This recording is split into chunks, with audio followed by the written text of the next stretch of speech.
Estamos aquí en la Suprema Corte de Justicia de la Nación. Nos recibe el ministro presidente de la Corte. Nos da mucho gusto poder entrevistarlo y gracias por la invitación, ministro. Buenos días. Al contrario, Mario, buenos días, bienvenidos. Pues muchos temas que platicar que tienen que ver con este máximo órgano de justicia, pero me gustaría empezar con el tema de la serie que se publicó esta semana, que se dio a conocer, que tiene que ver con un feminicida y no es per se el personaje, digamos, este hombre que ya está en prisión, sino lo que hay detrás de esta tipificación de un delito como es el feminicidio, concientizar y visualizar todo este tema. Platíquenos de cómo se hizo toda esta configuración de la serie, ministro. Tomamos la decisión de participar en esta serie con la idea de coadyuvar a generar conciencia, a provocar un cambio de cultura en la sociedad y en las autoridades sobre un tema extraordinariamente delicado, los feminicidios en México.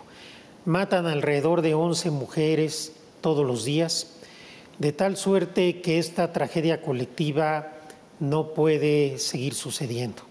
Requerimos visibilizar el problema para, a partir de hacerlo visible, conmocionar a la sociedad y a partir de ahí generar una reflexión que nos permita cambiar la cultura en relación con las mujeres y los feminicidios y también provocar cambio en la forma en cómo se está previniendo y combatiendo, investigando este tipo de delitos. Ahora, el personaje del que hablamos, que es un feminicida de la zona de Atizapán en el Estado de México, sí es importante porque estamos hablando de un personaje que puede ser el mayor feminicida en la historia, no solo de México, sino quizá en el mundo, y por eso es importante saber cómo es posible que pudo cometer tantos feminicidios una persona del Estado de México. Por eso es importante también ponerle nombre y apellido a este personaje. Sí, este caso es terrible, una persona que durante 31 años estuvo matando mujeres sin que nadie las buscara, en total impunidad, muy bien visto por su comunidad. Pero no queremos quedarnos en la narración de este hecho, por terrible que sea, sino a partir de ahí, a partir de este caso extremo, reflexionar sobre el fenómeno de los feminicidios en México. Porque es una realidad que los feminicidios, por regla general, no se investigan. Y cuando se investigan, por regla general, se investigan mal.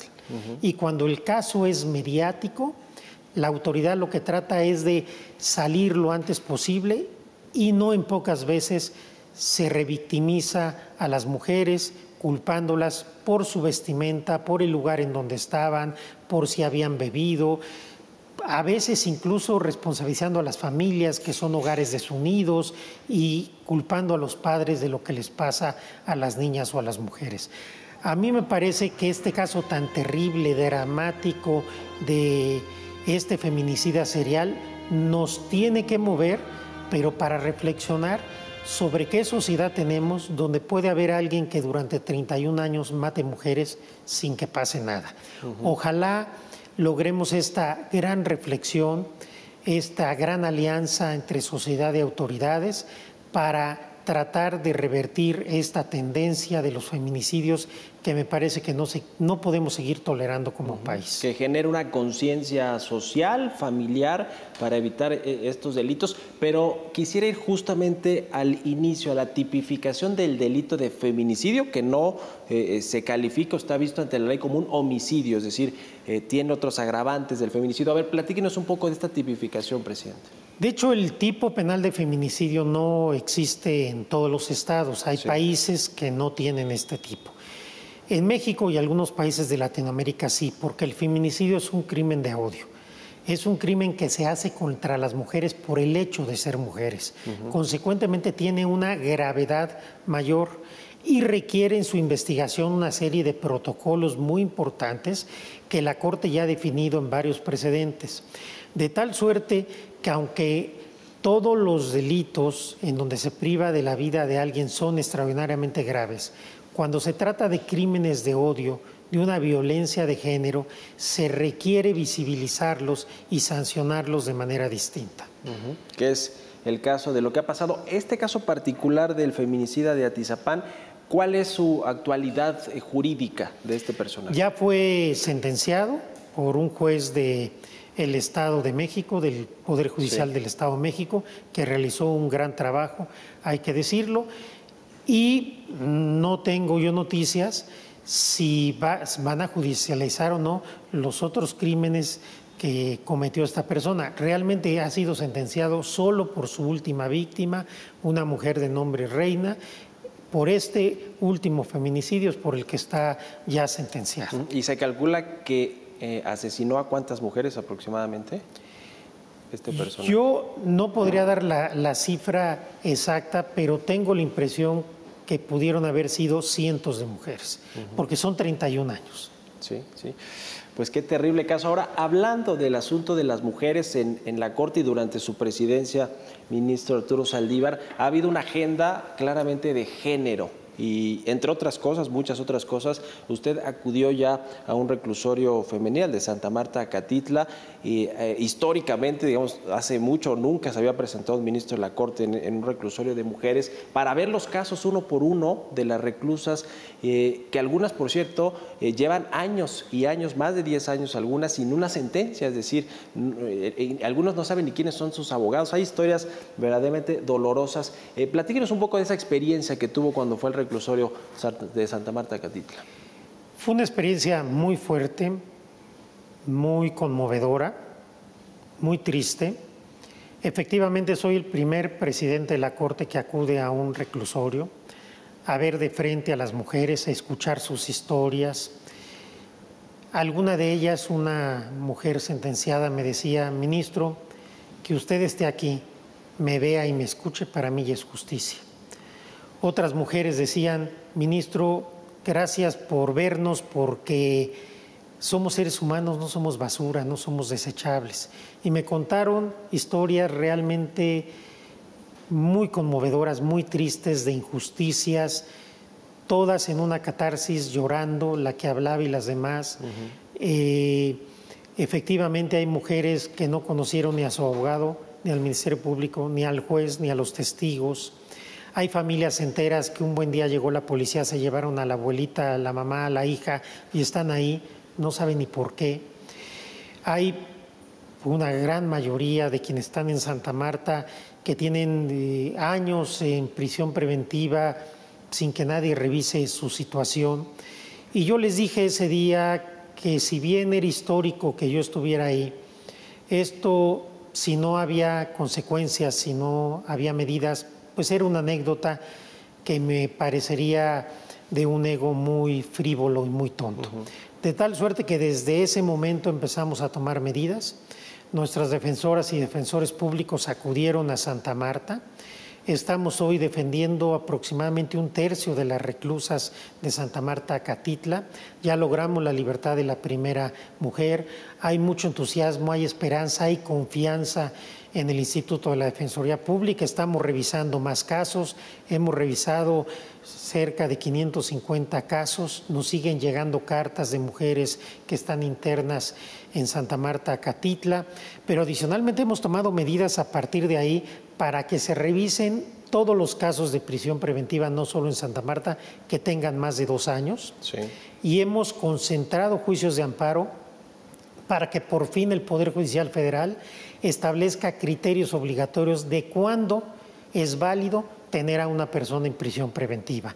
La prisión preventiva es una injusticia porque es una condena sin sentencia. Sí, tiene que ser excepcional. No podemos seguir llenando los reclusorios con gente que no ha sido condenada. De tal suerte que la visita a Santa Marta me permitió dar visibilidad a las mujeres. Creo que a partir de ahí en muchos sectores se les volteó a ver. Me permitió darles un poco de esperanza, dicho por ellas, no por mí.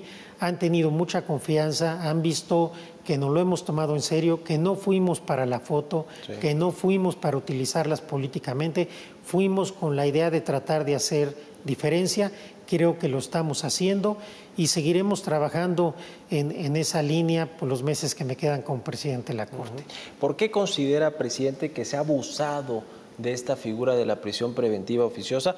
De pronto uno cuando platica con alguien que ha estado en un ministerio público, que ha tenido que seguir un proceso jurídico hasta que se le lleva a la cárcel con una prisión preventiva oficiosa, pues lo que uno escucha es corrupción, tráfico de influencias, digamos, inacción de los ministerios públicos o de los jueces, en fin. Eso es, cuando alguien pregunta por la aplicación de la justicia en México, se encuentra con esas respuestas de la sociedad mexicana. ¿Cómo hemos llegado hasta aquí, presidente? Porque es muy fácil para las autoridades decir que están combatiendo la impunidad cuando meten a gente a la cárcel y ahí se queda. Muchas mujeres de Santa Marta las habían detenido por un delito menor, un robo, muchas veces por hambre, para darles de comer a sus hijos, y les ponen un agravante, un delito que permite prisión preventiva oficiosa, y ya no salen. Entonces también aquí como sociedad nos hemos acostumbrado que si alguien está en libertad mientras se le juzga, entonces es impunidad. No, la impunidad está en que después de que sea el proceso no se le sancione si es el que cometió el delito, pero la regla general debería de ser que las personas estén en libertad mientras se les demuestra su culpabilidad. Pero me parece que es un tema en que es muy sencillo para las autoridades vender la historia que con eso están combatiendo la delincuencia. Lo cierto es que la delincuencia no baja, la violencia tampoco, y cada vez tenemos más personas en la cárcel. Y hay que decirlo, la inmensa mayoría de quienes están en prisión preventiva son personas pobres. La persona de ciertos recursos difícilmente está en prisión preventiva. Y este drama de la prisión preventiva es todavía más grave cuando se trata de mujeres. A la mayoría de las mujeres no las vuelve a ver la familia, la pareja, el esposo, el novio. Son abandonadas a su suerte. Sí. Santa Marta es un centro de reclusión que tiene muchas ventajas frente a otros. Hay centros de reclusión mixtos donde las mujeres pasan cuestiones verdaderamente inadmisibles, donde son prostituidas, donde son abusadas, donde se les violan absolutamente todos sus derechos. Entonces, el drama de las prisiones en México, de tantos miles de inocentes, nos tiene también que hacer llamar la atención. Nosotros estamos haciendo la parte que nos corresponde. Por un lado, hacer un llamado reiterado a revisar la figura de la prisión preventiva oficiosa y justificada. En segundo lugar, nuestro Instituto de la Defensoría Pública ha presentado ya incidentes para modificar las medidas en todos los asuntos que llevamos. De mayo del año pasado a este año llevamos cerca de 3,000 personas liberadas solo por el cambio de medidas cautelares. Estamos haciéndolo ahora con mucho mayor intensidad y estamos concentrando estos juicios para que un juez de distrito y después la Corte nos establezcan cuáles son las reglas que se deben seguir para que se deje de abusar de esta prisión preventiva oficiosa. Creo que este va a ser un cambio de largo alcance y de mucha profundidad en la justicia penal en México. Ojalá la sociedad se involucre y entienda que tener a la gente sin sentencia años y años en la cárcel es una injusticia que me parece no es propia de un país decente. Ahora, hace más de un año se comenzó a implementar en México una reforma judicial, es decir, después de que se cabildeó y se aprobó en el Congreso, y creo que entre muchas otras cosas el punto central era la impunidad, ¿no? La correcta aplicación de la justicia, pero sobre todo la impunidad.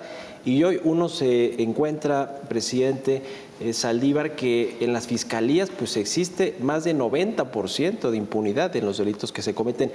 ¿Cuánto camino tardará o cuánto tiempo tardará en que ese indicador muy importante de la aplicación de justicia disminuya? Es que hay que entender que nuestra reforma fue una reforma judicial del Poder Judicial de la Federación. Sí.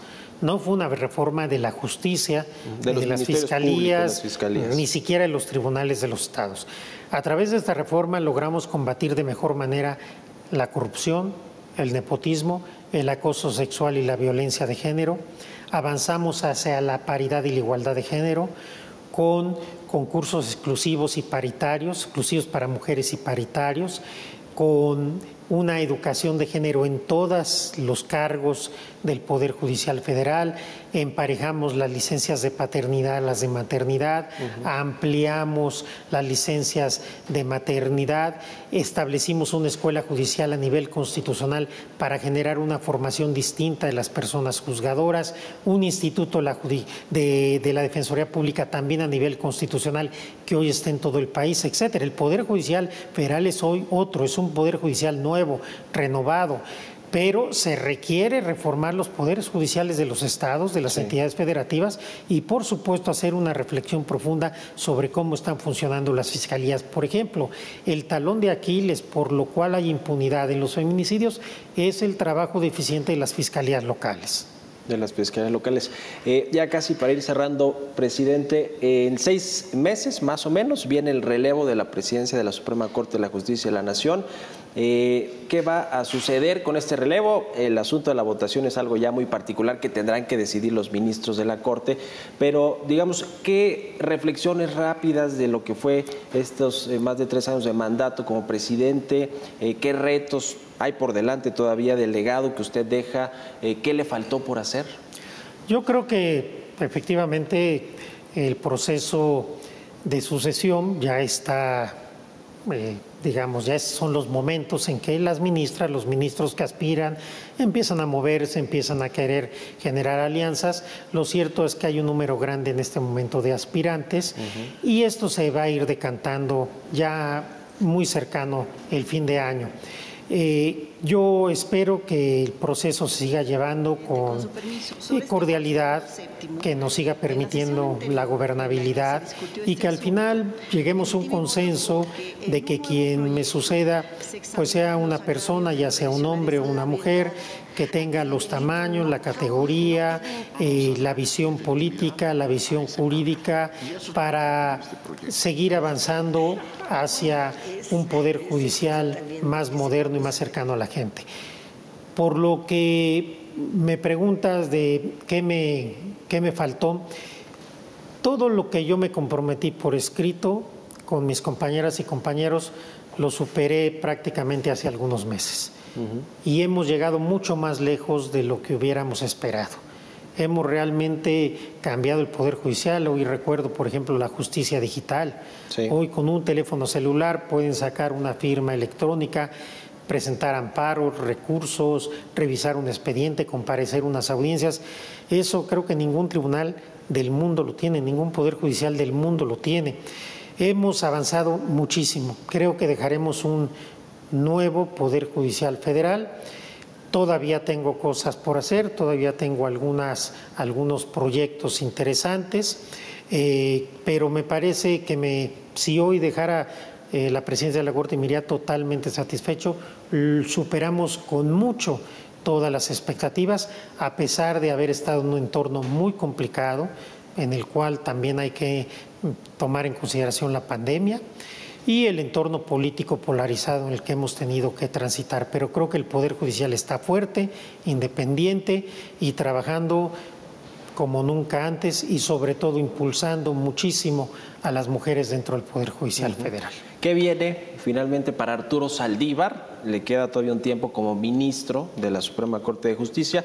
El presidente Andrés Manuel López Obrador sabemos que le tiene mucha confianza. No sé si por ahí habría una oportunidad de algún puesto en el gabinete. No sé, ¿qué ha pensado Arturo Saldívar después de que... Yo en este momento estoy concentrado en esta función de concluir mi periodo como presidente de la Corte. Una vez que lo concluya, pues veré qué opciones hay y tomaré pues la decisión que considere más conveniente para la Corte, para el país y para mí en lo personal.